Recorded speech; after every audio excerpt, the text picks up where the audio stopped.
Yes सरकार, नमस्कार। माहौल जबरदस्त, शानदार। सर, जिनके भी सीए इंटरमीडिएट की एग्जाम्स अभी मई 24 में हैं, बच्चों आपके लिए बहुत ही सुंदर, बहुत ही इंपॉर्टेंट और शानदार आपके लिए वीडियो रिकॉर्ड कर रहा हूं। ये वीडियो विल कवर सर सारे अमेंडमेंट जो नए एप्लीकेबल हुए मई 24 एग्जाम्स के लिए, उन सबका एक समरी वीडियो। अच्छा, आपने ऑलरेडी पूरा फास्ट ट्रैक बैच यूट्यूब पे देख लिया होगा। सारे अमेंडमेंट हमने ऑलरेडी उसमें कवर किए थे। आपने फुल कोर्स बैच भी लिया है तो भी उसमें सारे अमेंडमेंट कवर किए। नया अमेंडमेंट नहीं है, पर जो अमेंडमेंट्स हुए हैं उन सबका एक समरी रिवीजन वीडियो में अपलोड कर रहा हूं, सो दैट आप कम समय में सारे अमेंडमेंट रिवाइज कर पाए। क्योंकि सर इस बार अमेंडमेंट जितने भी थे वो सब एग्जाम्स के लिए बहुत इंपॉर्टेंट है। एंड सर लगभग मुझे ऐसा लगता है कि सर इंटरमीडिएट में जीएसटी 50 मार्क का आता है, उसमें से भी 10 से 15 मार्क के क्वेश्चन, सर कुछ ना कुछ क्वेश्चन में अमेंडमेंट आएंगे ही आएंगे मिनिमम बच्चा। क्लियर? इसलिए this lecture will be very important for your exams. तो मुझे लगा कि सर ये अमेंडमेंट भी आपको उसका भी एक फास्ट ट्रैक तरीके से एक रिविजन में आपको अमेंडमेंट, और आपने ऑलरेडी पढ़ ली है सर, पर फिर भी अमेंडमेंट स्पेसिफिक रिवीजन वीडियो में आपके लिए दे रहा हूं, सो दैट आपके लिए सारे अमेंडमेंट कम समय में और पूरे इफेक्टिवली आपके लिए कवर हो जाए। एंड सर एग्जाम से पहले अगर आपने इस वीडियो को देख लिया सर, तो माहौल जबरदस्त शानदार बनने वाला है। क्योंकि एग्जाम से पहले आपकी 2 दिन की छुट्टी भी बेटा, तो इस वीडियो को आप 2 बार जरूर देख लीजिएगा बेटा, माहौल बन जाएगा गारंटी के साथ। सर आइए बच्चों। अच्छा, सबसे पहली बात, यहां पे मैंने एक मास्टर समरी बनाई है of all amendments in indirect tax laws applicable for May 24 exams intermediate के लिए बच्चा। सर सेम ऐसा लेक्चर मैंने सीए फाइनल के लिए भी अपलोड किया था बेटा। अब ये किसके लिए? सीए इंटरमीडिएट के लिए बेटा। अच्छा, सबसे पहली बात, यहां पे जो मैं पीडीएफ यूज कर रहा हूं, ये अपना जो जीएसटी का रिबूट समरी बुक है बेटा, उसके सर उन सारे टॉपिक को मैंने बाहर निकाल के इसमें समरी बना दी है जो अमेंडमेंट के थे बेटा। जिन जिन प्रोविजन में अमेंडमेंट हुआ है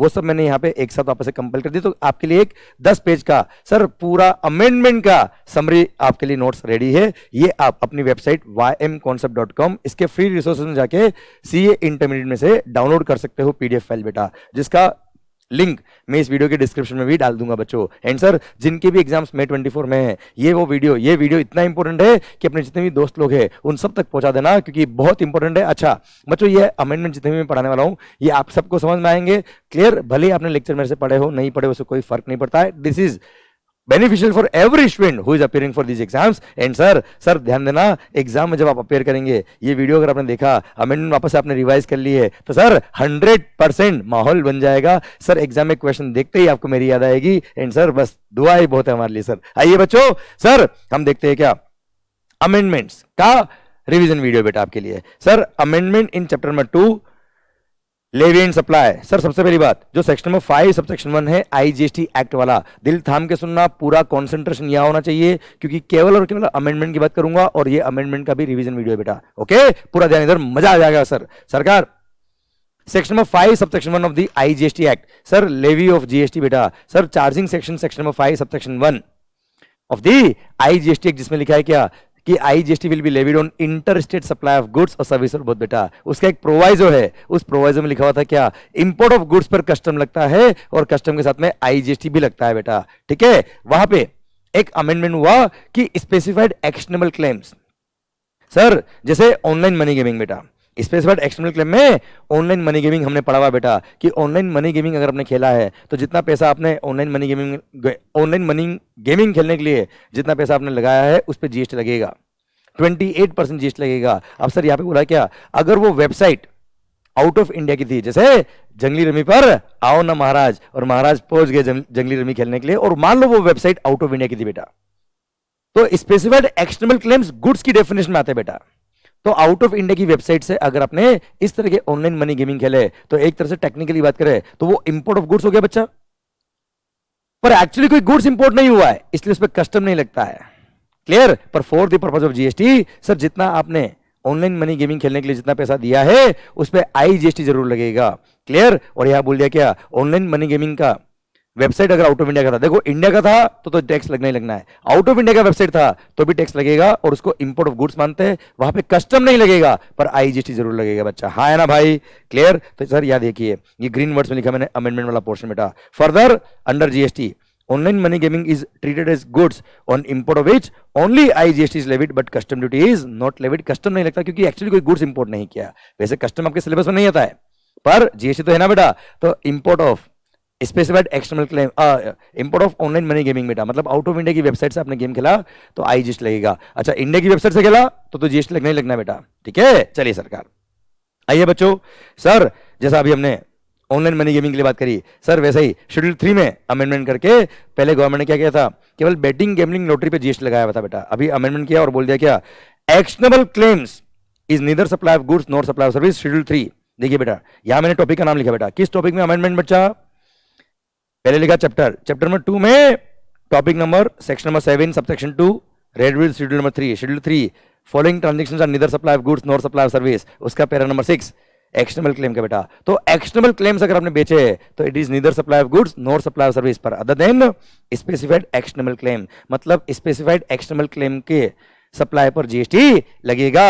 क्लियर। अब स्पेसिफाइड एक्शनेबल क्लेम में क्या क्या आता है बच्चा, specified actionable claim means actionable claims involved इन और बाय वे ऑफ बैटिंग, सट्टा खेल रहे हो बेटा, बैटिंग सरकार, casinos, gambling, horse racing, lottery और ऑनलाइन मनी गेमिंग, मतलब बैटिंग, कैसीनो में जुआ खेलने गए भाई, सर आपने हॉर्स रेसिंग खेला बेटा, हाँ है ना भाई, सर सट्टा लगाया, सर आपने गैम्बलिंग जुआ खेला, सर लॉटरी खरीदी, ऑनलाइन मनी गेमिंग खेला, ये सब स्पेसिफाइड एक्शनेबल क्लेम के स्कोप में आते हैं और इन सब पे जीएसटी लगता है। और खास बात 28% is the rate of tax.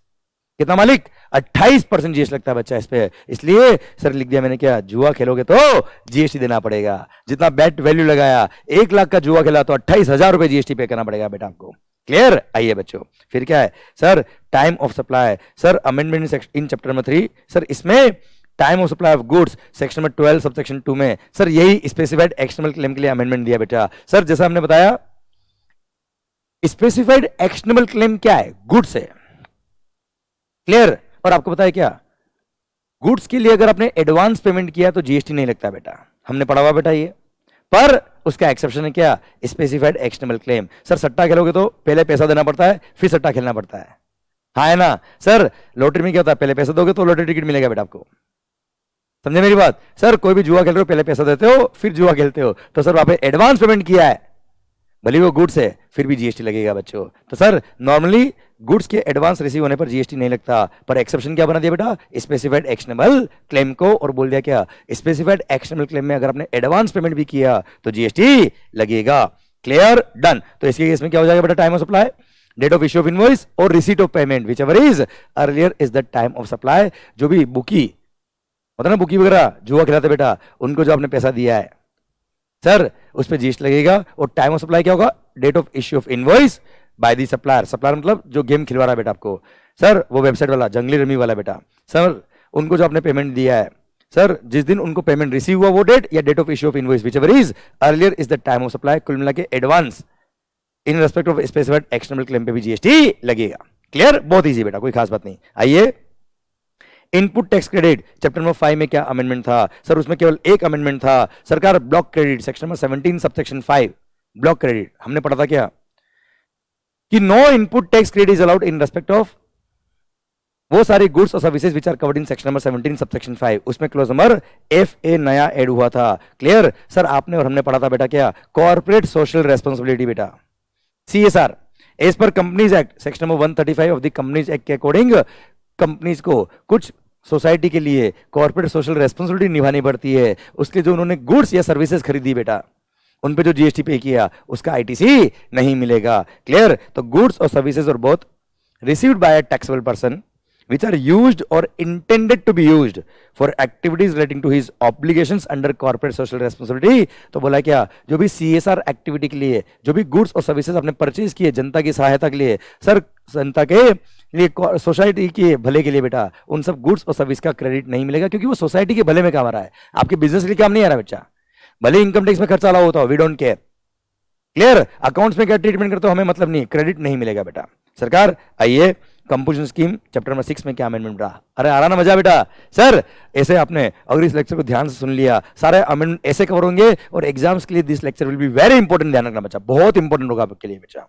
Sir topic composition scheme में हमने पढ़ा था बेटा क्या, सर अगर आप इलेक्ट्रॉनिक कॉमर्स ऑपरेटर के थ्रू सर्विसेज सप्लाई कर रहे हो जहां पे टीसीएस एप्लीकेबल होता है, then you are not eligible for composition scheme. Sir पहले अगर आप गुड्स भी सप्लाई करते थे ऐसे किसी इलेक्ट्रॉनिक कॉमर्स ऑपरेटर के थ्रू जहां पे टीसीएस एप्लीकेबल होता था, तो ऐसे लोगों को सर कंपोजिशन स्कीम नहीं मिलती थी। पर अब अमेंडमेंट करके बोल दिया क्या, गुड्स वर्ड को काट दिया। मतलब अगर आप इलेक्ट्रॉनिक कॉमर्स ऑपरेटर के थ्रू गुड्स सप्लाई करते हो जहां पे टीसीएस एप्लीकेबल भी होता हो, तो भी you will be eligible for composition scheme, आपको मना नहीं करेंगे। पर अगर आप सर्विसेज सप्लाई करते हो किसी इलेक्ट्रॉनिक कॉमर्स ऑपरेटर के थ्रू जहां पे टीसीएस एप्लीकेबल होता है, then you will not be eligible for composition scheme.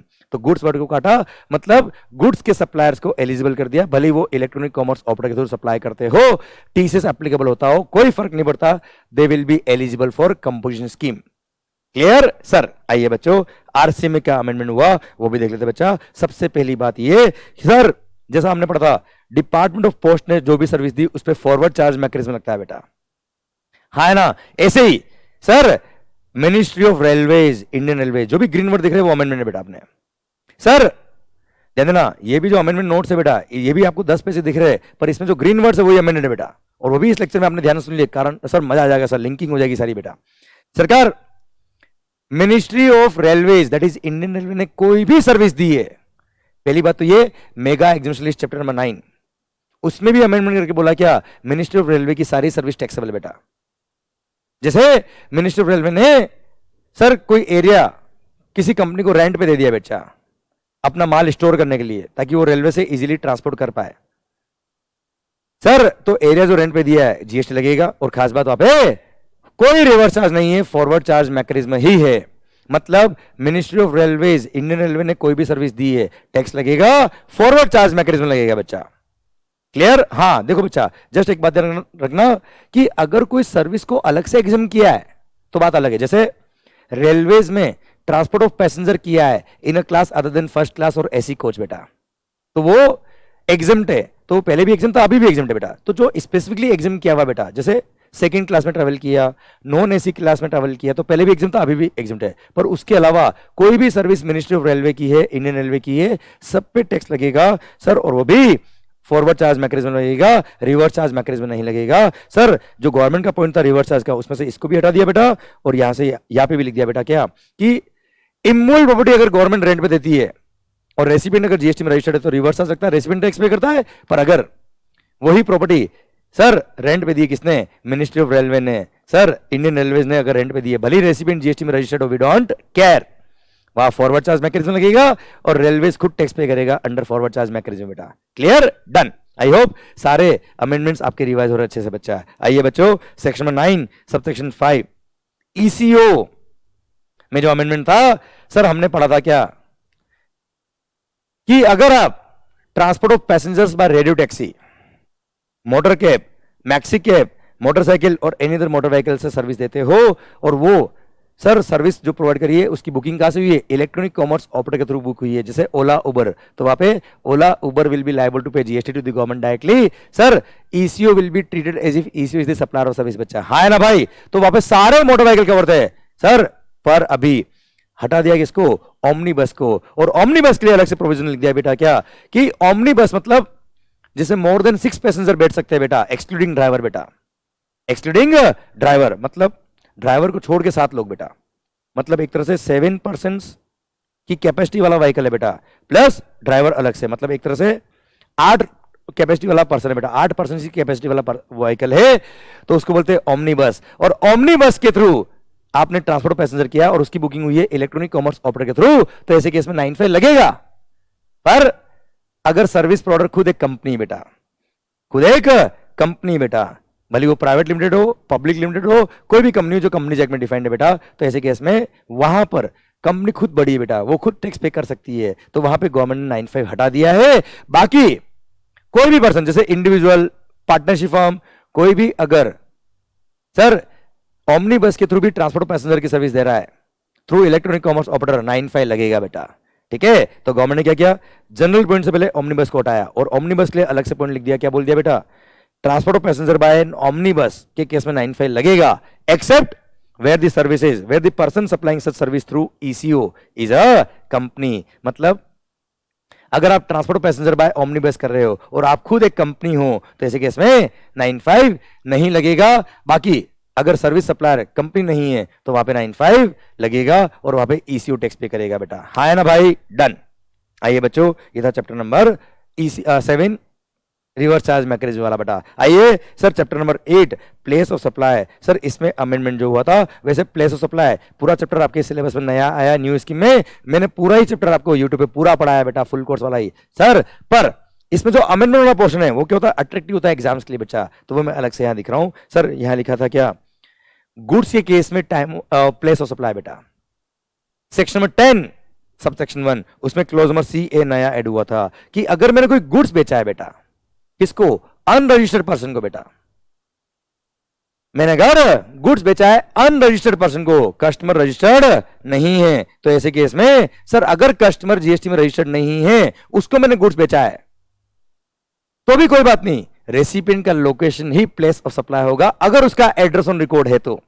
मतलब मैं जो गुड्स बेच रहा हूं, मेरा जो कस्टमर है वो अनरजिस्टर्ड है, पर जब मैं बिल इशू कर रहा हूं मैंने उसका एड्रेस ले रखा है और उसका एड्रेस मैंने बिल पे लिखा है, तो रेसिपिएंट का location he place of supply होगा। पर अगर कस्टमर अनरजिस्टर्ड है बेटा, जैसे आप लोगों ने भी दुकान से कोई गुड्स खरीदा, कोई पेन खरीदा, कोई स्टेशनरी खरीदी, कोई सर 1000 रुपए का कोई भी गुड्स खरीदा बेटा, 1000 इज जस्ट एन एग्जांपल, तो सप्लायर ने बिल लिखा और आपने अपना एड्रेस नहीं दिया, तो अगर सप्लायर के पास आपका एड्रेस ऑन रिकॉर्ड नहीं है तो सप्लायर का location he place of supply हो जाएगा। पर अगर सप्लायर के पास आपका एड्रेस उसके रिकॉर्ड में है, मतलब बिल पे आपका एड्रेस लिखा है, तो सर रेसिपिएंट का location is the place of supply. और हां यहां पे खास बात यह बोल दिया क्या, अगर कस्टमर का पूरा एड्रेस नहीं है पर उसका केवल स्टेट का नाम भी है बेटा, जो मेरा कस्टमर है वो अनरजिस्टर्ड है, पर वो किस स्टेट से बेटा, मान लो वो स्टेट है कौन सा, मध्य प्रदेश बेटा, मान लो सप्लायर में हूं मुंबई महाराष्ट्र से बच्चा, क्लियर, आप मेरी दुकान पे आए, आपने मेरे से कोई गुड्स खरीदा और मैंने आपका केवल स्टेट मध्य प्रदेश लिख दिया आपका एड्रेस में, तो भी मान लेंगे कि आपका एड्रेस ऑन रिकॉर्ड है और Madhya Pradesh will be the place of supply, recipient का location will be the place of supply. पर अगर वो भी नहीं लिखा तो फिर सप्लायर खुद महाराष्ट्र जहां पे उसकी दुकान है, खुद का लोकेशन क्या हो जाएगा बच्चे, प्लेस ऑफ सप्लाई। ये था आपका section number 10 subsection 1 clause number C A जो नया ऐड हुआ था इस बार बच्चा। अब section number 12 sub section number 8 services के लिए, कौन सी service, transport of goods including mail और कुरियर सर्विस बेचा। सर ट्रांसपोर्ट ऑफ गुड्स आप कर रहे हो, मैं मान लो एक ट्रांसपोर्टर बेचा, आपने मेरे को गुड्स दिया कि साहब गुड्स मध्य प्रदेश से गुजरात भेज दो, तो ऐसे केस में मैंने जो ट्रांसपोर्ट चार्ज लिया होगा, फ्रेट लिया होगा, उसके लिए प्लेस ऑफ सप्लाई क्या होगा, तो बोल दिया क्या, अगर रेसिपिएंट जिसने फ्रेट पे किया है वो अगर जीएसटी में रजिस्टर्ड है तो उसका लोकेशन ही क्या हो जाएगा बच्चा, प्लेस ऑफ सप्लाई। और अगर रेसिपिएंट जीएसटी में रजिस्टर्ड नहीं है, मतलब B2C सप्लाई है बेटा, तो जहां से गुड्स को उठाया है, the place where the goods are handed over to the transporter for their transportation is the place of supply. Clear, done, बस इतना ही है बेटा। पहले कुछ और भी हुआ करता था, उसको काट दिया बेटा। पहले अगर गुड्स को आउट ऑफ इंडिया ले जा रहे बच्चा, मध्य प्रदेश से दुबई ले जा रहे बच्चा, तो उसके लिए प्लेस ऑफ सप्लाई कुछ और हुआ करता था। क्या हुआ करता था उससे मतलब ही नहीं है, वो याद भी नहीं करना बेटा, आपको तो सिंपली देखना है क्या, सर अगर ट्रांसफर ऑफ गुड्स किया है तो रेसिपिएंट अगर जीएसटी में रजिस्टर्ड है तो उसका location is the place of supply, और रेसिपिएंट अगर जीएसटी में रजिस्टर्ड नहीं है तो सर जहां से गुड्स पिक किया है बेटा, जहां से गुड्स उठाया है, the place where such goods are handed over to the transporter for their transportation is the place of supply. बात खत्म बच्चा, क्लियर, ये वाला कट गया तो आपको ध्यान देना भी नहीं बच्चा। ओके मालिक, चलिए आइए मेगा एग्जामिनेशन लिस्ट में क्या अमेंडमेंट हुए चैप्टर 9 में वो भी देख लेते बच्चा। सरकार मान लो sir satellite launching services, sir satellite launching services पे जीएसटी पहले भी एग्जाम था, अभी भी एग्जाम है बेटा, पर पहले satellite launching services Indian space research organisation ISRO या अंतरिक्ष कॉर्पोरेशन लिमिटेड या न्यू स्पेस इंडिया लिमिटेड ने सर्विस दी होती थी तो ही एग्जाम हुआ करता था। अभी तो न्यू स्टार्टअप्स को प्रमोट करने के लिए कोई भी पर्सन अगर सैटेलाइट लॉन्चिंग सर्विस दे रहा है तो it will be exam from GST बेटा। क्लियर, डन, कोई खास बात नहीं थी पर ठीक था। Sir point number 1 government related service का मैं ऑलरेडी बात कर चुका हूं। Ministry of railways, Indian railways को जैसे डिपार्टमेंट ऑफ पोस्ट की सारी सर्विस पे टैक्स लगता है, वैसे ही मिनिस्ट्री ऑफ रेलवेज की सारी सर्विस पे टैक्स लग जाता है। हाँ, अलग से कोई सर्विस एग्जाम करिए तो बात अलग है, जैसे नॉन एसी क्लास में ट्रांसपोर्ट ऑफ पैसेंजर किया है, सेकंड क्लास में ट्रांसपोर्ट ऑफ पैसेंजर किया तो जीएसटी एग्जाम है बेटा, रेलवे के थ्रू बेटा। सेम वे पोस्ट में भी हमने पढ़ा हुआ बेटा, जैसे सर ऑर्डिनरी पोस्ट, हाँ है ना भाई, बुक पोस्ट याद आया बच्चा, उस पर अलग से जीएसटी एग्जाम क्या है, अलग बात है बेटा, ठीक है। Same way sir ministry of railways और इंडियन रेलवे ने कोई भी सर्विस दी वो क्या है, टैक्सेबल है, वो भी फॉरवर्ड चार्ज मैकेनिज्म में, बस अलग से जो एग्जामिशन दे रखा है, जैसे नॉन एसी क्लास में ट्रांसपोर्ट ऑफ पैसेंजर किया या सेकंड क्लास में ट्रांसपोर्ट ऑफ पैसेंजर किया तो जीएसटी सर एग्जाम्प्टिव अलग से दिया, एक अलग बात है बेटा, अदरवाइज मिनिस्ट्री ऑफ रेलवे की सारी सर्विस पे टैक्स लगेगा और वो भी फॉरवर्ड चार्ज मैकेनिज्म लगेगा बेटा। Clear, done. आओ मालिक, अगला एग्जामिशन अगला जो अमेंडमेंट था वो एक नया पॉइंट ऐड किया कि आपने अगर सर्विसेज दी गवर्नमेंटल अथॉरिटी को बेटा, किसको दी बेटा सर्विस, गवर्नमेंटल अथॉरिटी को बेटा। क्लियर, कौन सर्विस दी बेटा आपने, by way of water supply, public health, sanitation conservancy, solid waste management और स्लम इंप्रूवमेंट। तो ये 5 काम आपने किए किसके लिए, गवर्नमेंटल अथॉरिटी के लिए बेटा। तो जो फीस आपने चार्ज करी उस पर जीएसटी नहीं लगेगा। आई रिपीट, 5 काम कौन से बेटा, water supply, public health, sir sanitation conservancy, solid waste management साफ सफाई के काम बेटा। क्लियर, एंड स्लम इंप्रूवमेंट का काम अगर आपने किया है, जो भी फीस चार्ज किया किससे, गवर्नमेंटल एजेंसी से, गवर्नमेंटल अथॉरिटी से बेटा, उस पर जीएसटी एग्जेम्प्ट है बेटा। क्लियर, चलिए सर फिर चैप्टर नंबर 10 रजिस्ट्रेशन वाला चैप्टर में क्या अमेंडमेंट था बेटा। सरकार ध्यान देना बच्चा, सर अगर आप इलेक्ट्रॉनिक कॉमर्स ऑपरेटर के थ्रू गुड्स सप्लाई करते हो, क्या सप्लाई करते हो बेटा, गुड्स,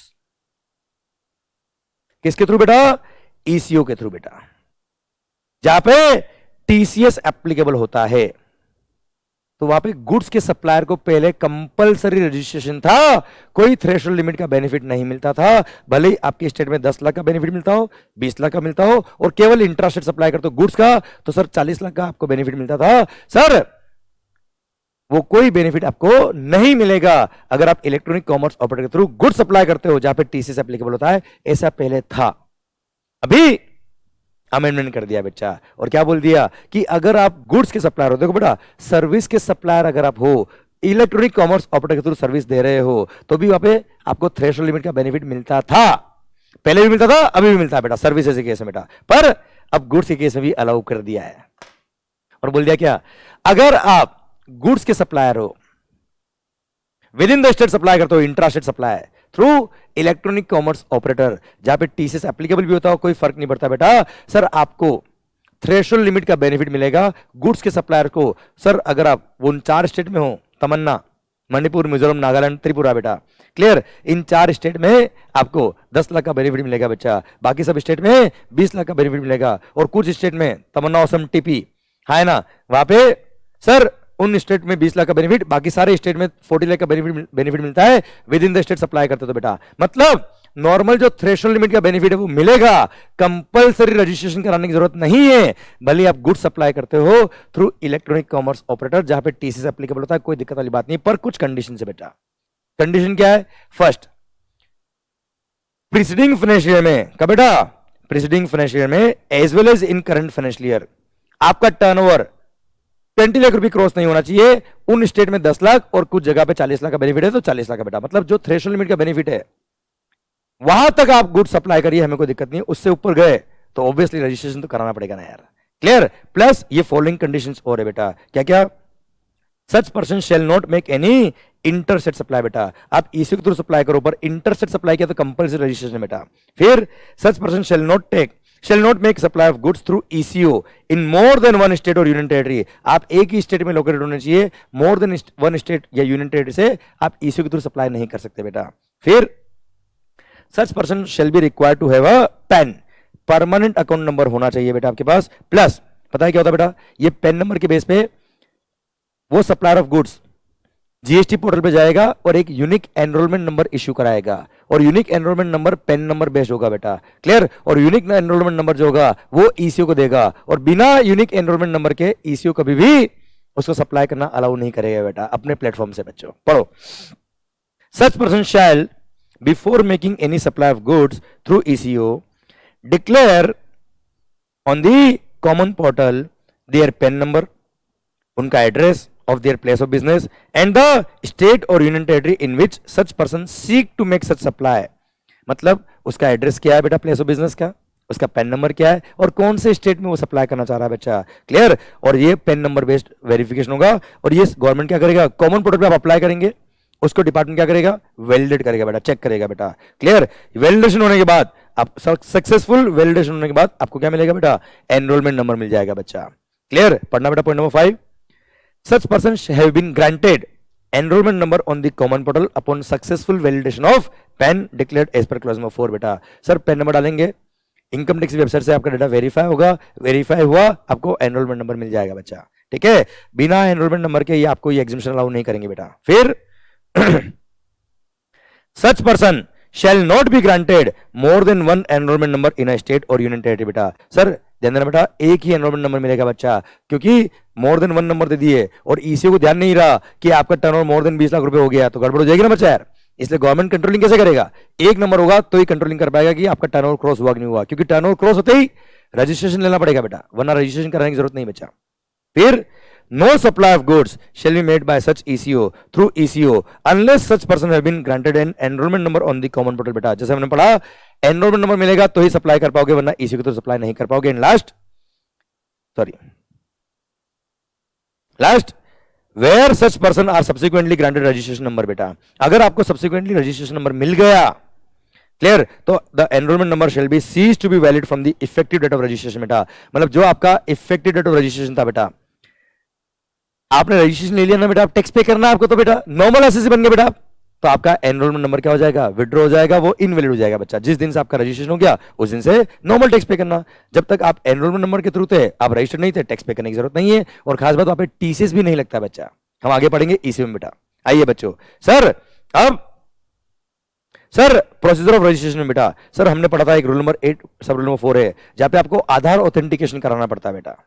पर आपको हमको बताया क्या, अगर कोई पर्सन रिस्की पाया गया, रिस्की नहीं बोला, रिस्की सर, अगर कोई पर्सन रिस्की पाया गया कि sir if on the basis of risk evaluation and data analysis ये पता पड़ा कि इस पर्सन ने पास्ट में कुछ गड़बड़ करी हुई बेटा, if any person is identified on the common portal on the basis of risk parameter and data analysis बच्चा, तो ऐसे केस में गुजरात के केस में एप्लीकेबल था कि आपको उस एसएससी को जब रजिस्ट्रेशन के लिए अप्लाई करेगा उसको फिजिकली डिपार्टमेंट जाना पड़ेगा, डिपार्टमेंट के फैसिलिटेशन सेंटर। बेटा फैसिलिटेशन सेंटर कहां बेटा? डिपार्टमेंट का ऑफिस खुद है बेटा, अभी उसको फिजिकली डिपार्टमेंट जाना पड़ेगा, बायोमेट्रिक के थ्रू आधार ऑथेंटिकेशन कराना पड़ेगा, ओरिजिनल डॉक्यूमेंट बताने पड़ेंगे डिपार्टमेंट को, तब जाके आपकी एप्लीकेशन फॉर रजिस्ट्रेशन फॉरवर्ड होगी प्रॉपर ऑफिसर को बच्चा। हाँ ना बेटा, अब ये गुजरात में एप्लीकेबल था और ये अभी पुडुचेरी में भी एप्लीकेबल कर दिया है, तो धीरे धीरे सर पूरे देश में अप्लाई करेंगे, पर अभी गुजरात और पुडुचेरी में एप्लीकेबल है बेटा। पहले गुजरात में एप्लीकेबल था, हमने पढ़ा हुआ बेटा ऑलरेडी, पुडुचेरी में भी एप्लीकेबल कर दिया बेटा इसको। क्लियर? डन। आइए बच्चों, physical verification of the place of business, rule number 25 को रिप्लेस किया मेरे मालिक। Rule number 25 physical verification of the place of business को रिप्लेस किया। क्या बोलता है बेटा? ध्यान देना।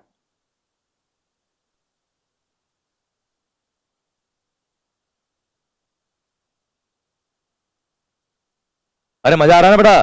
क्लियर? और हाँ, कोई पॉइंट अगर आपको लगे कि आपको डिटेल में पढ़ने की जरूरत है तो इस लेक्चर को पॉज करिएगा, क्लियर, उस पॉइंट को वापस रिवाइज करिएगा, अच्छे से समझिएगा और फिर आगे बढ़िएगा बेटा। आइए sir, physical verification of business premises in certain cases, rule number 25 बेटा। सर यह बोला है क्या, अगर कोई एसएससी सर रजिस्ट्रेशन के लिए अप्लाई करता है, उसको रजिस्ट्रेशन सर्टिफिकेट मिल गया है, तो after grant of registration certificate sir proper officer को लगता है कि अगर उस प्लेस ऑफ बिजनेस का जिसने इसने रजिस्ट्रेशन लिया है उसका फिजिकल वेरिफिकेशन करना है तो वो फिजिकल वेरिफिकेशन कर सकता है, वो आपके प्रीमाइसेस पे आ सकते हैं, आप उनको मना नहीं कर सकते बेटा।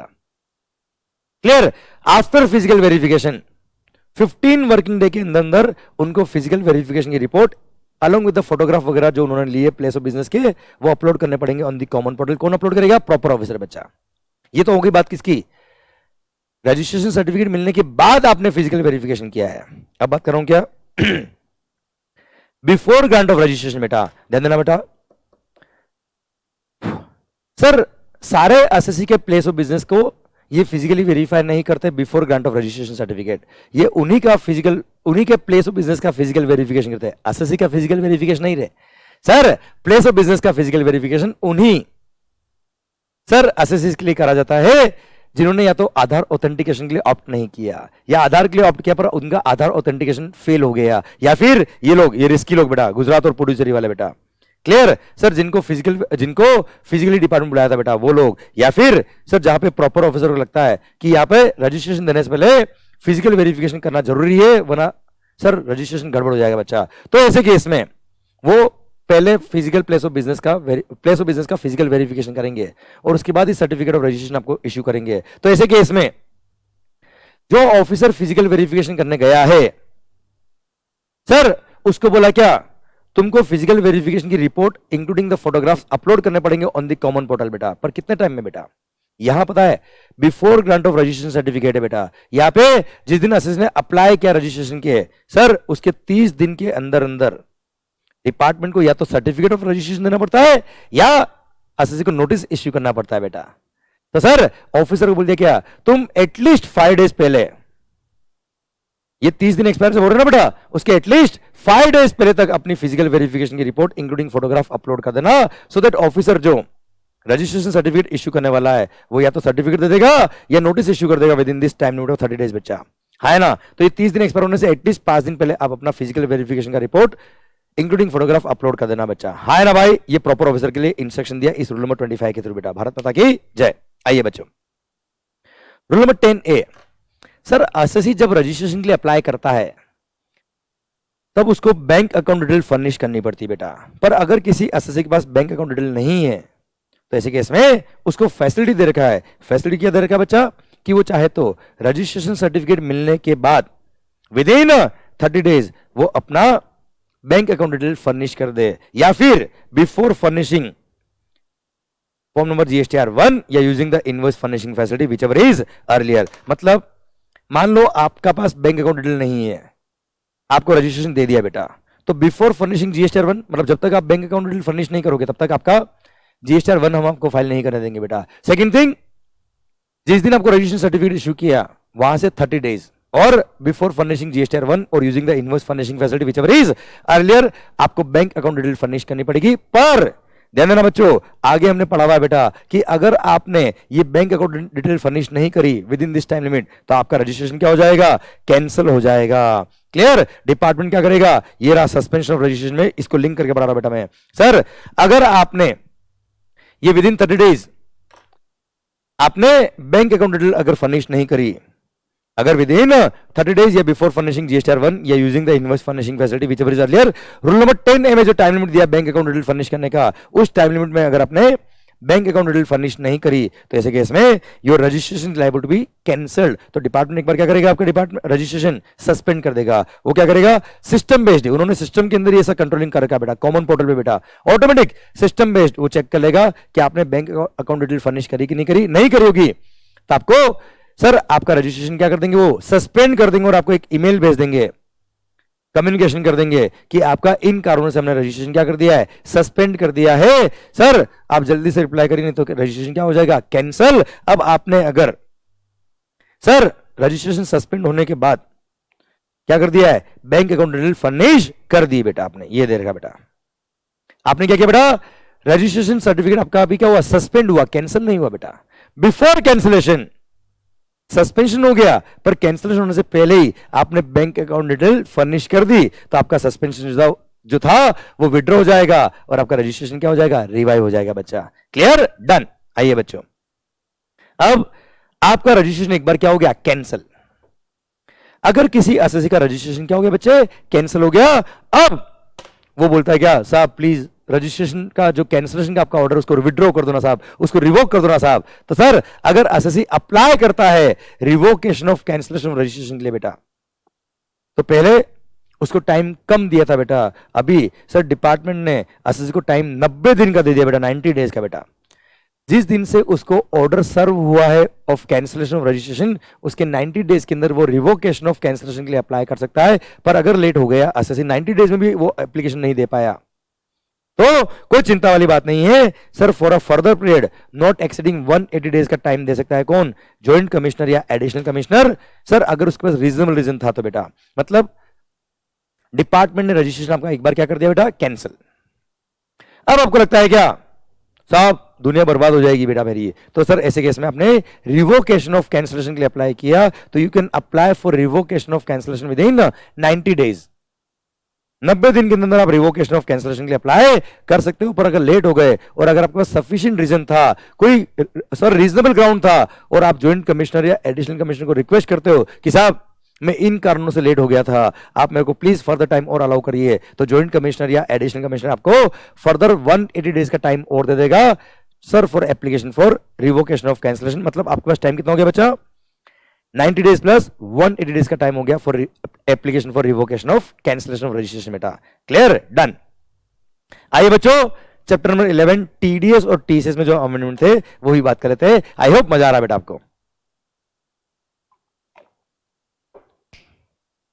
क्लियर, ये कम समय में आपने जो मैक्सिमम अमेंडमेंट आप कवर कर रहे हो, this will be very much useful for your exams बच्चा।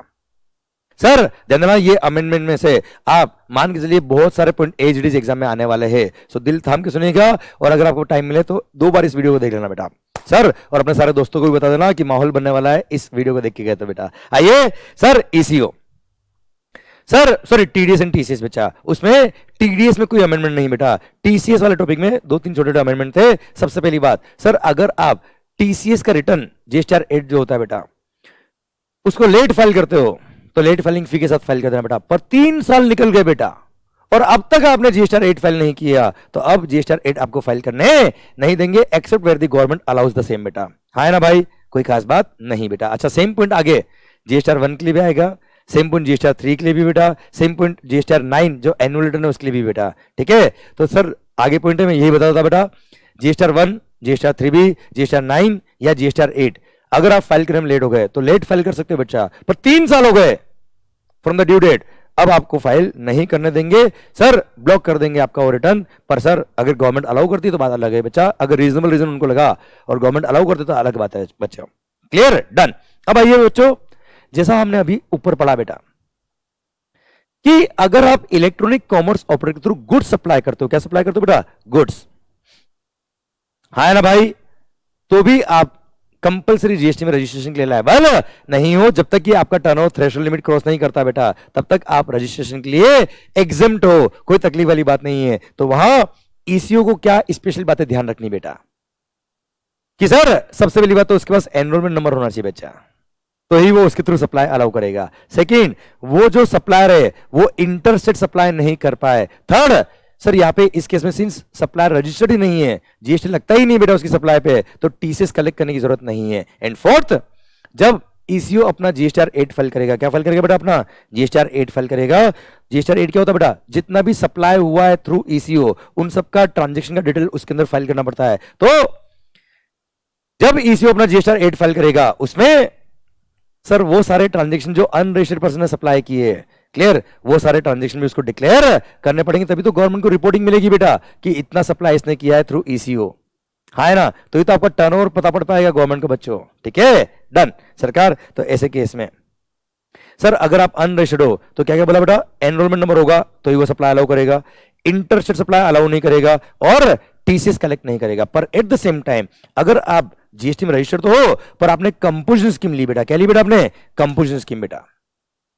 सर मान लो मैं इलेक्ट्रॉनिक कॉमर्स ऑपरेटर हूं बेटा और आप ऐसे कोई पर्सन हो जिसने कंपोजिशन स्कीम ले रखी है, आप गुड सप्लाई करते हो, तो अभी अभी हमने कंपोजिशन स्कीम में भी पढ़ा बेटा कि अगर आप गुड सप्लाई करते हो थ्रू सच ईसीओ जहां पे टीसीएस एप्लीकेबल होता है, कोई दिक्कत वाली बात नहीं है सर, आप कंपोजिशन स्कीम के लिए एलिजिबल हो, आप कंपोजिशन स्कीम ले रखी है आपने, कोई तकलीफ नहीं बेटा। अब ईसीओ को क्या क्या ध्यान रखना बेटा? सबसे पहली बात बच्चा कि सर इंटरस्टेट सप्लाई अलाउ नहीं करनी बेटा, क्योंकि कंपोजिशन स्कीम वाले सप्लायर इंटरस्टेट सप्लाई नहीं कर सकते बेटा। इसलिए ईसीओ को अपनी एप्लीकेशन पे, अपने एप्लीकेशन में, अपने प्लेटफॉर्म पे ऐसा कंट्रोलिंग करना पड़ेगा कि ये लोग इंटरस्टेट सप्लाई नहीं कर पाए। सेकंड, सर टीसीएस कलेक्ट होगा क्योंकि कंपोजिशन स्कीम के केस में टैक्स लगता है ना बेटा 1% बेटा, तो इसलिए सर यहाँ पे जो ईसीओ है वो 1% टीसीएस कलेक्ट करेगा, कोई दिक्कत वाली बात नहीं है। और थर्ड, जब अपना जीएसटीआर 8 फाइल करेगा बेटा तब वो सारे ट्रांजेक्शन जो कंपोजिशन सप्लायर ने किए थ्रू ईसीओ वो सब भी डिक्लेयर करेगा बेटा, कोई खास बात नहीं। क्लियर, बस ऊपर जो एक पॉइंट एक्स्ट्रा था बेटा कि उसके पास एनरोलमेंट नंबर होना चाहिए बेटा, सर वो यहाँ पे नहीं है कंपोजिशन वाले में। क्यों? क्योंकि कंपोजिशन स्कीम वाला तो वैसे भी जीएसटी में रजिस्टर्ड है ना यार, उसका रजिस्ट्रेशन नंबर होगा बेटा। ठीक है, और यहाँ पर टीसीएस कलेक्ट नहीं होता क्योंकि वो जीएसटी में रजिस्टर्ड नहीं था आदमी बेटा, ये आदमी जीएसटी में रजिस्टर्ड है, कंपोजिशन स्कीम में है बेटा, तो टीसीएस तो लगेगा ना बच्चा यहाँ पे। क्लियर, ये डिफरेंस है बेटा। हाँ है ना भाई, बाकी जीएसटीआर 8 में सारे ट्रांजेक्शन डिक्लेयर करना है वो तो है ही है बेटा। क्लियर, इंटरस्टेट सप्लाई अलाउ नहीं करना, वो दोनों के लिए एप्लीकेबल है बच्चा। Clear, done. ठीक है सर, अब एक बात और यहाँ पे लिखी बेटा जिसको मैं पढ़ा रहा हूँ कहाँ पे? आगे सर्कुलर के थ्रू बेटा, ये रहा सर्कुलर। ठीक है, ये जो बात लिखी है आगे, ये वाला पॉइंट इस सर्कुलर में कवर हो रहा है बच्चा। सर ध्यान देना बच्चा, सर जब भी मल्टीपल ई कॉमर्स ऑपरेटर होते हैं बच्चा, आजकल क्या हो गया बेटा, open network for digital commerce हो गया बच्चा। ई कॉमर्स बिजनेस बहुत बढ़ रहा है बेटा देश के अंदर। तो क्या हुआ, जब भी multiple e commerce operators involve होते हैं बेटा, जैसे मैं कस्टमर हूं बेटा, मैं पेटीएम की वेबसाइट पे गया बेटा, एप्लीकेशन में बेटा। अब पेटीएम खुद गुड्स तो सप्लाई करता नहीं बेटा, पर आप देखना पेटीएम मॉल नाम का एक और एप्लीकेशन है बच्चा। मैं पेटीएम के थ्रू, सर मेरे को कोई गुड्स खरीदना था, तो सर मैंने पेटीएम मॉल पे क्लिक किया, तो पेटीएम मॉल क्या कर दिया, वो अलग जगह मेरे को ले गया बेटा। ठीक है, अब सर पेटीएम मॉल पे आप सप्लायर हो बेटा, पेटीएम मॉल पे आप लिस्टेड हो बेटा, आप सप्लायर हो बेटा। तो सर आपका कनेक्टिविटी किससे, पेटीएम मॉल से बेटा, मेरा कनेक्टिविटी किससे, पेटीएम से बेटा। अब पेटीएम ने पेटीएम मॉल को लिंक किया हुआ बच्चा, तो यहां पे दो ईसीओ हो गए बेटा। कौन कौन, एक तो पेटीएम बायर साइड का ईसीओ, एक पेटीएम मॉल सप्लायर साइड का ईसीओ बच्चा। अब प्रोविजन आता है क्या, कि सर हमने पढ़ा हुआ बेटा अच्छे से कि who is liable to collect TCS.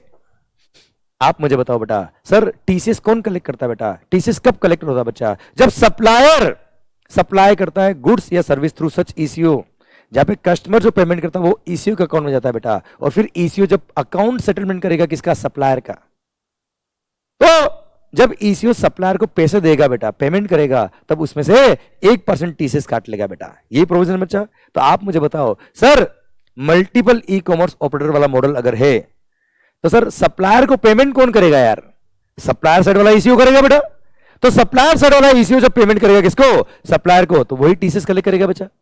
हाँ ना भाई, क्योंकि अकाउंट सेटलमेंट कौन कर रहा है, सप्लायर साइड वाला ईसीओ। तो सप्लायर साइड वाला ईसीओ ही क्या है बेटा, वो ईसीओ है जिसको टीसीएस कलेक्ट करना है। एंड सारे provisions of the TCS will apply on the supplier side वाला ईसीओ, क्योंकि सप्लायर को अल्टीमेटली पेमेंट कौन कर रहा है, सप्लायर साइड वाला ईसीओ बेटा। Clear, done. अच्छा, इसमें सेकंड बात क्या बोली बच्चा, सर सप्लायर साइड वाला जो ईसीओ है वो खुद ही सप्लायर है बेटा। मतलब मैं कस्टमर, सर मैं गया कहां पे, पेटीएम पे बेटा।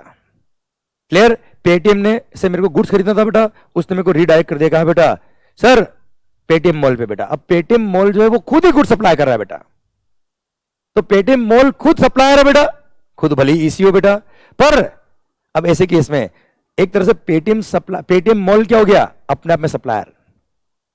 इसका अकाउंट सेटलमेंट कौन करेगा, पेटीएम करेगा बेटा। तो यहां पे देखा जाए प्रैक्टिकली तो यहां पे तो एक ही ईसीओ है ना यार सर। तो जब ये बायर साइड वाला ईसीओ इस सप्लायर वाले ईसीओ को सर पेमेंट करेगा, तब ये बायर साइड वाला ईसीओ क्या कर देगा, सर 1% टीसीएस कलेक्ट करेगा, क्योंकि एक तरह से इसको, ये भली ईसीओ हो सर, ये भली ईसीओ है, पर अल्टीमेटली है तो ये सप्लायर ना बेटा यार।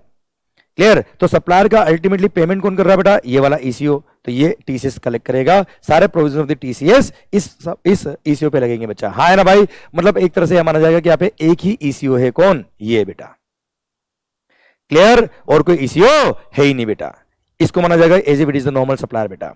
तो जब सप्लायर ईसीओ के थ्रू सप्लाई करता है, क्लियर, बायर को बेटा, तो जब ईसीओ इसका अकाउंट सेटलमेंट करेगा तब वो 1% टीसीएस कलेक्ट कर लेगा बेटा। क्लियर माहौल। आइए बच्चों, sir payment of tax and interest में अमेंडमेंट देखा जाए तो अमेंडमेंट कुछ नहीं है, एक सर्कुलर है बच्चा। सर सर्कुलर क्या बच्चा, हमने जैसे बात करी है कि मालिक, अगर हमने बात करी है कि अगर आपने आईटीसी रॉन्गली अवेल किया पर उसको यूटिलाइज करने से पहले ही क्या कर दिया, रिवर्स कर दिया, तो कोई इंटरेस्ट की बात नहीं आएगी बेटा। पर आपने रॉन्गली आईटीसी अवेल करके उसको यूटिलाइज कर लिया, मतलब गवर्नमेंट को टैक्स कम पे किया बेटा आपने, उस गलत आईटीसी के चक्कर में आपने गवर्नमेंट को टैक्स कम पे किया, गवर्नमेंट को टैक्स कम पे किया, तो सर आपको इंटरेस्ट पे करना पड़ेगा बाद में बेटा, जब गवर्नमेंट को टैक्स पे करोगे तब बेटा। तो सर यहां बोल दिया क्या बच्चों कि सपोज, अब केस क्या है, सुनना बच्चा ध्यान से। सपोज मेरे पास आईजीएसटी का आईटीसी था बच्चा,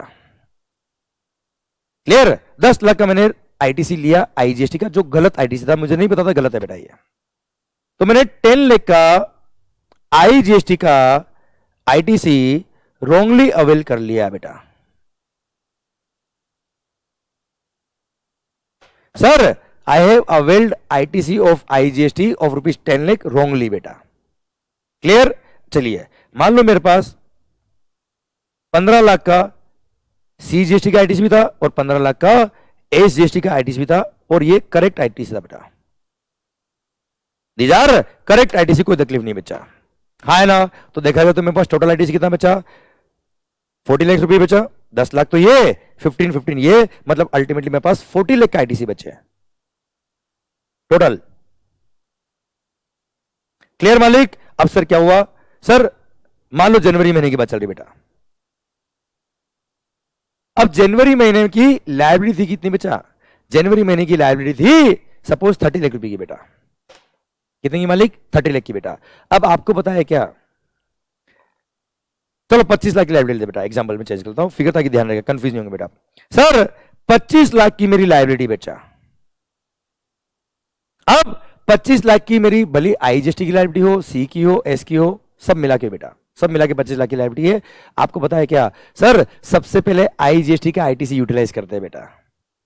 अब मैंने आईजीएसटी का आईटीसी जो 10 लाख रुपए था वो मैंने यूटिलाइज कर लिया, फिर सी और एस का जो आईटीसी था वो मैंने यूज किया बेटा। तो सर आप देखिए आउट ऑफ 40 लाख का बैलेंस मेरे पास आईटीसी अकाउंट में बैलेंस कितना बच गया होगा बच्चा? सर 15 लाख रुपए बचे हैं बच्चा। है ना भाई? क्लियर? अब सर क्वेश्चन आता है क्या, सबसे पहले मैंने यूटिलाइज क्या किया बेटा? आईजीएसटी का आईटीसी बेटा, और बाद में पता पड़ा कि यार ये आईटीसी तो रॉन्गली अवेल्ड आईटीसी था बच्चा। तो डिपार्टमेंट क्या बोलता है, भाई साहब वो 10 लाख का आईटीसी आपने यूज कर लिया, आप इंटरेस्ट पे कर दो। मैंने बोला भाई साहब सोचो, अगर मेरे पास आईजीएसटी का आईटीसी मैंने रॉन्गली नहीं लिया होता तो मेरे पास वैसे भी 30 लाख का बैलेंस था और मेरे पास 30 लाख का आईटीसी था, उसको मैं यूज करता इस 25 लाख की लाइबिलिटी को पे करने के लिए। क्लियर? तो भी मेरे पास 5 लाख का बैलेंस बचता। वो तो आपने कानून ऐसा बना रखा है कि मैं पहले आईजीएसटी का आईटीसी यूज करूं और उसके बाद सी और एस का बैलेंस यूज करूं बच्चा।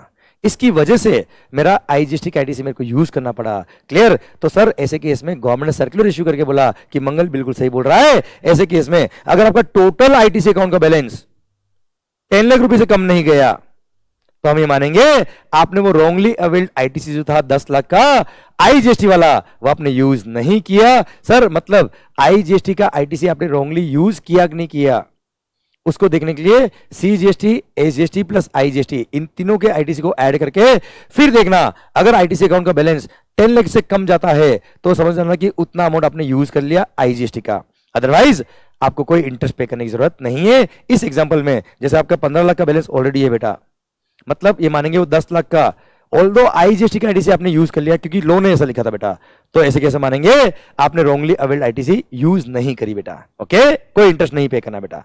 Clear? Same way case number 2, क्या ये कैलकुलेशन करते वक्त जीएसटी कंपनसेशन सेस को भी कंसीडर करना? आंसर इज नो, क्योंकि जीएसटी कंपनसेशन सेस का क्रेडिट अगर आपने रॉन्गली अवेल अगर आपका सेस का क्रेडिट है बेटा तो कंपनसेशन सेस का क्रेडिट आपको तभी मिलेगा जब आपकी लायबिलिटी कंपनसेशन सेस की आती है बेटा।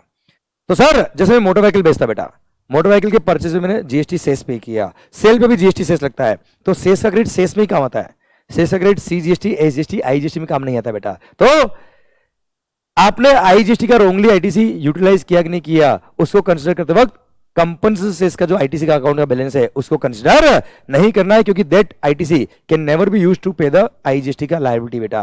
क्लियर? डन। सरकार आइए चैप्टर नंबर 13 टैक्स इनवॉइस वाले चैप्टर में क्या अमेंडमेंट हुआ, छोटा सा पॉइंट है सर, देखना ध्यान से। In case of supply of online money gaming बेटा, ध्यान देना बच्चा, या आप कोई भी सर्विस सप्लाई कर रहे हो थ्रू ईसीओ, सर्विसेज की बात करो बेटा मैं, या ईसीओ खुद कोई सर्विस दे रहा है बेटा, है ना बेटा, किसको? सर जो कस्टमर अनरजिस्टर्ड है उसको बेटा, या फिर आप ओआईडीआर सर्विस दे रहे हो बेटा, ऑनलाइन इंफॉर्मेशन और डेटाबेस एक्सेस और रिट्रीवल सर्विसेज बच्चा। क्लियर? कौन कौन सर्विस बच्चे? Sir if you are supplying the services, कौन सी? ऑनलाइन मनी गेमिंग सर्विस, या कोई भी टैक्सेबल सर्विस थ्रू ईसीओ, या ईसीओ ने खुद ने सर्विस दी है, या ओआईडीआर सर्विस दे रहे हो किसको? अनरजिस्टर्ड पर्सन को। तो ऐसे केस में कस्टमर अनरजिस्टर्ड है, we don't care, irrespective of value of supply. आपको सर कस्टमर का, किस स्टेट का वो कस्टमर है, वो name of the state of the customer लिखना ही पड़ेगा। क्लियर? अदरवाइज सर बाकी दूसरे केस में अगर वैल्यू ऑफ सप्लाई 50,000 क्रॉस करता है तो ही कस्टमर का नाम एड्रेस लिखना पड़ता है बेटा। क्लियर, अनरजिस्टर्ड केस है बेटा। यहाँ पे कंपलसरी बोल दिया क्या, अगर ओआईडीआर सर्विस दे रहे हो या ईसीओ के थ्रू कोई सर्विसेज सप्लाई कर रहे हो या ईसीओ खुद सर्विस दे रहा है या ऑनलाइन मनी गेमिंग वाला केस है, तो वो स्टेट का नाम आपको लिखना पड़ेगा, और वो जो स्टेट है कस्टमर का वही क्या मान लिया जाएगा, एड्रेस ऑन रिकॉर्ड मान लिया जाएगा रेसिपिएंट का, और रेसिपिएंट का location is the place of supply बेटा।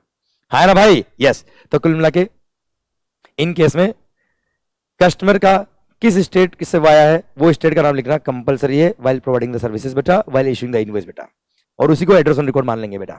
आइए बच्चों, सर ई इनवॉइस हमने पढ़ा था क्या, अगर B2B सप्लाई किया है या एक्सपोर्ट किया है गुड्स या सर्विस का बच्चा, और अगर मेरा in any of the preceding financial year from 2017-18 onwards aggregate turnover अगर एक्सीडिंग सर 5 करोड़ है तो मेरे को ई इनवॉइस के प्रोविजन अट्रैक्ट हो जाएंगे। पहले लिमिट थी 10 करोड़ की, अब इसको रिड्यूस करके कितना कर दिया बेटा, 5 करोड़ बेटा।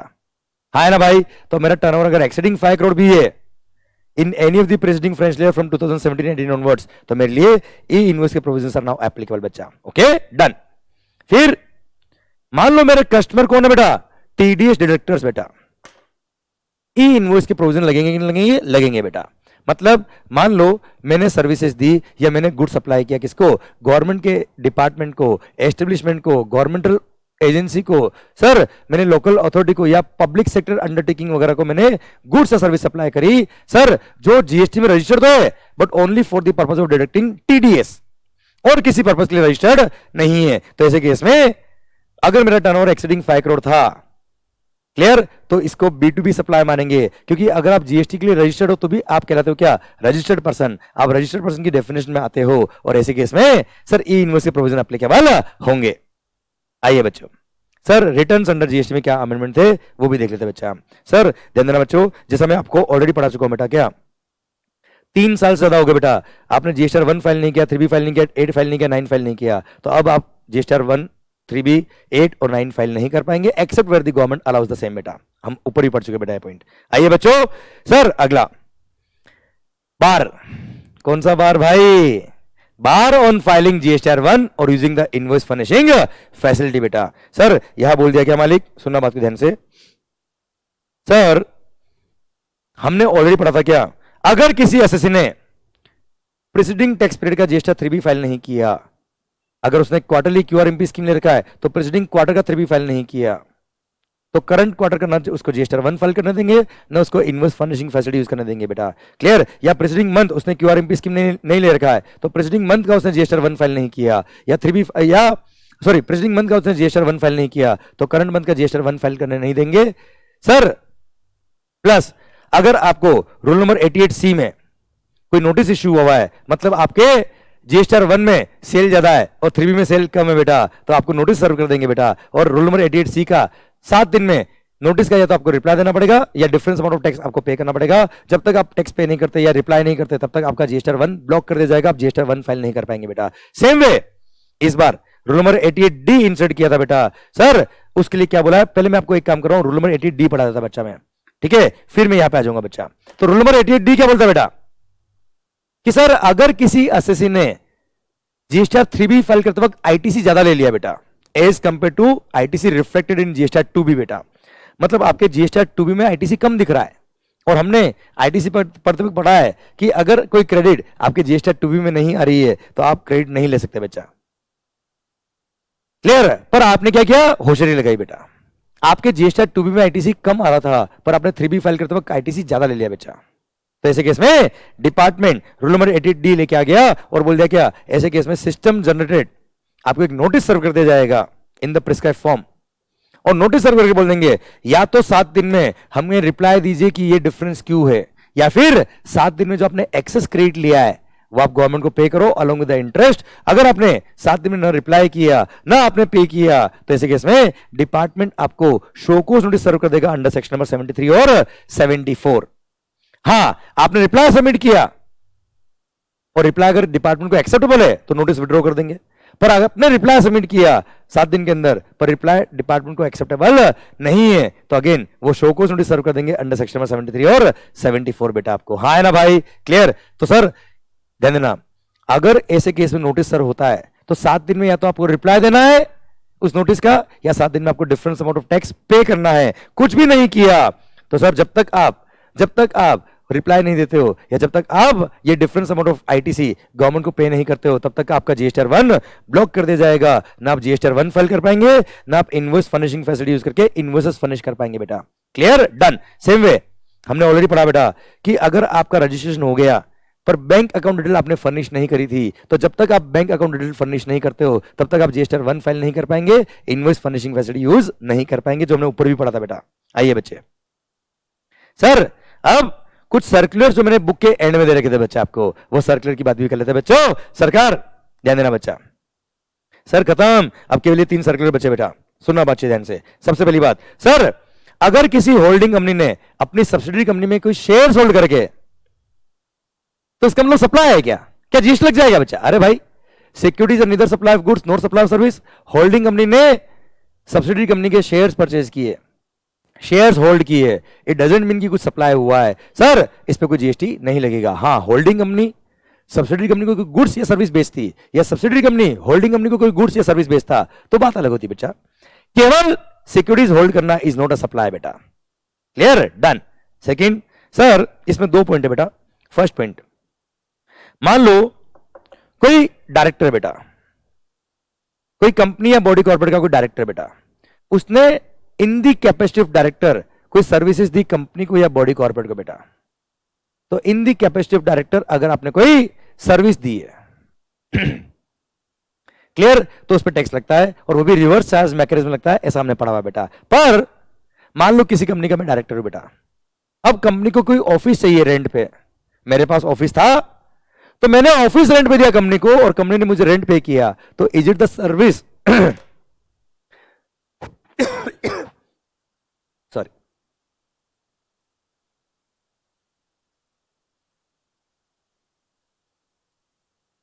is it the service which is provided by the director in the capacity of director? No.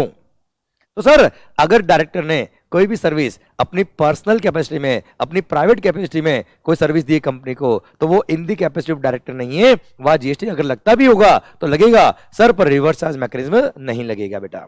In the capacity of director जो सर्विस दी है उसी पे रिवर्स चार्ज मैकेनिज्म लगता है बेटा। ठीक है? डन। सेकंड, सर अगर मान लो कहीं मूवी देखने गए बेटा, वैसे बहुत टाइम हो गया होगा आपको मूवी देखे बेटा, पर अगर आप गए मूवी देखने बेटा किसी के साथ या अकेले, एज द केस में भी बचा तो सर ऐसे केस में सर थिएटर्स में क्या होता है बेटा, आप देखना सर काउंटर्स लगे होते हैं खाने के भी बेटा, मतलब जहाँ पे समोसा मिलता है, पॉपकॉर्न्स मिलते हैं बेटा। तो क्वेश्चन आया क्या वो रेस्टोरेंट सर्विस है? Answer is yes. जरूरी नहीं कि रेस्टोरेंट के लिए प्रॉपर रेस्टोरेंट हो बेटा, अगर कोई भी ईटिंग जॉइंट है जहाँ पे फूड सर्व हो रहा है, खाना पका के सर्व कर रहे बेटा, क्लियर, तो सर ऐसे केस में खाना पका के दे रहे बेटा आपको, वो पॉपकॉर्न बना के दे रहे बेटा, सर आपको समोसा दे रहे, हाँ है ना भाई, तो वो रेस्टोरेंट सर्विस के स्कोप में आएगा और वहां पर रेस्टोरेंट के प्रोविजन लगेंगे बेटा। सेकंड बात, अगर मान लो आपने मूवी का टिकट बुक कराया बेटा, पर मूवी के टिकट के साथ में पॉपकॉर्न फ्री थे बेटा, मतलब सर एक कॉम्बो बना दिया उन्होंने बेटा, मूवी का टिकट अलोंग विद पॉपकॉर्न या समोसा वगैरह जो भी बेटा, तो ऐसे केस में it is a composite supply, जिसमें प्रिंसिपल एलिमेंट क्या है? एग्जीबिशन ऑफ मूवी, और एग्जीबिशन ऑफ मूवी के प्रोविजन ही लगेंगे पूरे अमाउंट में बेटा जो आपने चार्ज किया बेटा। क्लियर? डन। आओ बच्चों, सर एडवर्टाइजिंग सेक्टर बेटा, एडवर्टाइजिंग सेक्टर के लिए एक circular, last circular of amendments, बच्चा भारत माता की जय होने वाली है, दिल थाम के सुनेगा बेटा। मान लो मैं एक एडवर्टाइजिंग कंपनी बेटा, एबीसी प्राइवेट लिमिटेड ने कोई नया प्रोडक्ट लॉन्च किया, उसके लिए मैं एक एडवर्टाइजिंग कंपनी हूं बेटा, मेरे को बोला मुंबई मरीन ड्राइव्स, वहां पे मेरे होर्डिंग लगने चाहिए, जहां मेरा प्रोडक्ट डिस्प्ले होना चाहिए, मार्केटिंग होनी चाहिए शानदार वाली। क्लियर? मैंने कहा ठीक है करवा देंगे साहब, ये कितना रुपए लोगे? मैंने कहा 5 लाख रुपए लूंगा। बोला डन। अब मैं हूं एक एडवर्टाइजिंग कंपनी बच्चा, ठीक है। अब सर मैंने क्या किया बेटा, मरीन ड्राइव पे देखा किसके पास लोकेशन है, होर्डिंग मेरे तो है नहीं बेटा, वहां पे एक होटल वाला था जिसका एक लोन था, ग्राउंड था बेटा, वहां पे उसका स्पेस था जहां पे वो होर्डिंग लगा सकता, लगाया हुआ उसने बेटा। मैंने उस होटल से बात करी बेटा, होटल एक एग्जांपल है बेटा, केवल होर्डिंग वाला बेटा, जिसका क्या था बेटा, होर्डिंग था बेटा, हाँ ना बेटा।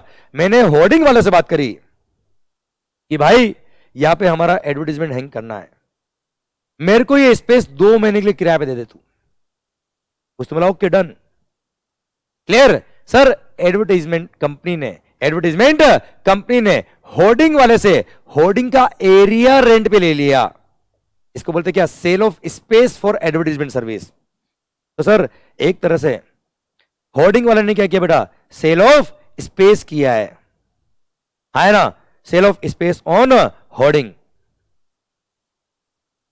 क्लियर। तो sir since hoardings are immovable property बेटा, होर्डिंग्स आर इमूवेबल प्रॉपर्टी, क्योंकि वो परमानेंटली अर्थ से सर अटैच किए हुए होते हैं बच्चे, फिट किए होते बेटा, है ना। आपने भी रोड वगैरह साइड में देखे होंगे, हाईवेज वगैरह साइड में बेटा, सिटीज के हाईवेज में बेटा, सर रोड के साइड में देखेंगे कई सारे होर्डिंग लगे होते हैं जहां पे एडवर्टीजमेंट होते हैं बच्चा। वो होर्डिंग मान लो मेरा है बेटा, मैंने एडवर्टीजमेंट कंपनी को बोला कि सर 2 महीने के लिए मैं आपसे लूंगा कितना, 4 लाख रुपए बेटा, 4 लाख, उसमें बोला डन, क्लियर। तो सर ध्यान देना बच्चों, होर्डिंग वाले ने क्या किया है, इमूवेबल प्रॉपर्टी रिलेटेड सर्विस दी बेटा, क्योंकि that is sale of space for advertisement. अब होर्डिंग वाले ने एडवर्टीजमेंट कंपनी को अपना होर्डिंग स्पेस लीज पे दे दिया, रेंट पे दे दिया बच्चे, हाँ है ना भाई, क्लियर। अब वो एड किसी का भी लगा, हमें क्या करना बेटा, तो that is a service in relation to immovable property, और services in relation to immovable property के केस में सेक्शन नंबर 12 सबसेक्शन 3 लगता है प्लेस ऑफ सप्लाई का, जहां वो प्रॉपर्टी लोकेटेड है, that is the place of supply. तो होर्डिंग वाला जब बिल लिखेगा किसको, एडवर्टीजमेंट कंपनी को, तो ऐसे केस में सेक्शन नंबर 12 सबसेक्शन 3 का वो प्लेस ऑफ सप्लाई के अकॉर्डिंग प्लेस ऑफ सप्लाई लगाएगा जहां वो होर्डिंग लोकेटेड है, that is the place of supply बच्चा, क्लियर। तो सर अकॉर्डिंगली टैक्स लगेगा बच्चा। मान लो होर्डिंग वाला खुद मुंबई महाराष्ट्र का था बच्चा, और होर्डिंग भी क्या लगा है, मुंबई महाराष्ट्र, तो सर जहां होर्डिंग है that is the place of supply, supplier भी Mumbai Maharashtra, place of supply भी महाराष्ट्र, जहां होर्डिंग है बेटा। तो सर ये इंट्रा स्टेट सप्लाई होगा, सीजीएसटी और एसजीएसटी का बिल लगाएगा कौन, होर्डिंग वाला, किसको, एडवर्टीजमेंट कंपनी को बेटा। अब भले ही एडवर्टीजमेंट कंपनी कहा क्यों बेटा, बेंगलुरु की है, उसे कोई कंसर्न नहीं है, पर एबीसी प्राइवेट लिमिटेड को एडवर्टीजमेंट कंपनी ने बिल किसका लिखा बेटा, क्या उसने कोई एरिया रेंट पे दिया गया, नहीं, एडवर्टीजमेंट कंपनी ने तो एडवर्टीजमेंट का बिल लिखा होगा बेटा, किसको, एबीसी प्राइवेट लिमिटेड को बेटा, क्लियर। एबीसी प्राइवेट लिमिटेड ने एडवर्टीजमेंट कंपनी को क्या बोला, तुम मेरा एड बना के लगाओगे मुंबई मरीन ड्राइव बेटा, अब तुम होर्डिंग किससे लेते हो, क्या लेते हो, मुझे मतलब नहीं, मेरे को तो मेरा एड वहां दिखना चाहिए बच्चा। तो advertisement company is providing just advertisement services, clear. Advertising company just providing advertisement services to ABC private limited, और यहां पे इस सर्विस पर जो 5 लाख की सर्विस का बिल था बेटा, उस पे place of supply section number 12 subsection 2 के अकॉर्डिंग आएगा। सर यहां पे इमूवेबल प्रॉपर्टी वाला प्रोविजन नहीं लगेगा बच्चा, clear. Sir immovable property rent पे नहीं ली बेटा, पर यहां पर होर्डिंग वाले ने इमूवेबल प्रॉपर्टी एक तरह से होर्डिंग रेंट पे दिया है, लीज पे दिया है, सेल ऑफ स्पेस दिया है एडवर्टाइजमेंट के लिए बेटा, हाँ है ना भाई, क्लियर, डन। इसी के साथ भारत माता की जय। तो यहां पर एडवर्टाइजिंग कंपनी जब बिल लिखेगी तो सेक्शन नंबर 12 सबसेक्शन 2 मतलब एबीसी प्राइवेट लिमिटेड अगर जीएसटी में रजिस्टर्ड है तो उसका location is the place of supply, और एबीसी प्राइवेट लिमिटेड अगर जीएसटी में रजिस्टर्ड नहीं है तो उसका एड्रेस ऑन रिकॉर्ड होगा, that is the place of supply. और अगर उसका एड्रेस ऑन रिकॉर्ड भी नहीं है तो सप्लायर खुद का लोकेशन, मतलब एडवर्टीजमेंट कंपनी का location he place of supply हो जाएगा बच्चा, ठीक है। सर अगर एबीसी प्राइवेट लिमिटेड जीएसटी में रजिस्टर्ड है, बात ही खत्म बच्चा, उसका location is the place of supply. अब एडवर्टीजमेंट कंपनी मान लो बेंगलुरु की है बेटा, कर्नाटका की बेटा, और एबीसी प्राइवेट लिमिटेड कहाँ का है, राजस्थान का बेटा, तो Rajasthan will be the place of supply. अब ये कर्नाटका का है बेटा एडवर्टीजमेंट कंपनी बेटा, और राजस्थान का कौन है, क्लाइंट, तो place of supply Rajasthan, supplier कहाँ का, Karnataka, place of supply Rajasthan, interstate supply होगा आईजीएसटी लग जाएगा, क्लियर। जस्ट एक एग्जांपल दिया मैंने आपको बेटा। इसी के साथ भारत माता की जय। ये केस नंबर 1 जो था बेटा इसका, वो एडवर्टाइजमेंट कंपनी वाला था बेटा, और केस नंबर 2 जो था बेटा वो था क्या, ये sale of space on hoarding वाला बेटा, क्लियर। इन दोनों के लिए प्लेस ऑफ सप्लाई यहां डिफाइन क्या हुआ है केस नंबर 1 और केस नंबर 2 में। इसी के साथ भारत माता की जय। ये सारे अमेंडमेंट भी खत्म होते हैं। अब सर ये मैंने अमेंडमेंट का आपको कोशिश किया एक रिवीजन लेक्चर दे दूं मैं, सो दैट एग्जाम से पहले आपने इन वीडियो को देख लिया तो सर आपके रिवीजन बहुत फास्ट हो जाएगा सारे अमेंडमेंट का, इससे आपको हेल्प मिलेगी एग्जाम में, क्योंकि जब तक तोड़ेंगे नहीं तब तक छोड़ेंगे नहीं, और एंड मोमेंट तक हम आपके साथ है। डोंट वरी सर, अपना बस कॉन्फिडेंस मेंटेन रखिए, माहौल जबरदस्त शानदार बनाइए एंड अच्छे से पढ़ाई करिए, क्योंकि क्या लिखा है पे देखो, चलो अपनी तकदीर को एक नया मोड़ देते हैं।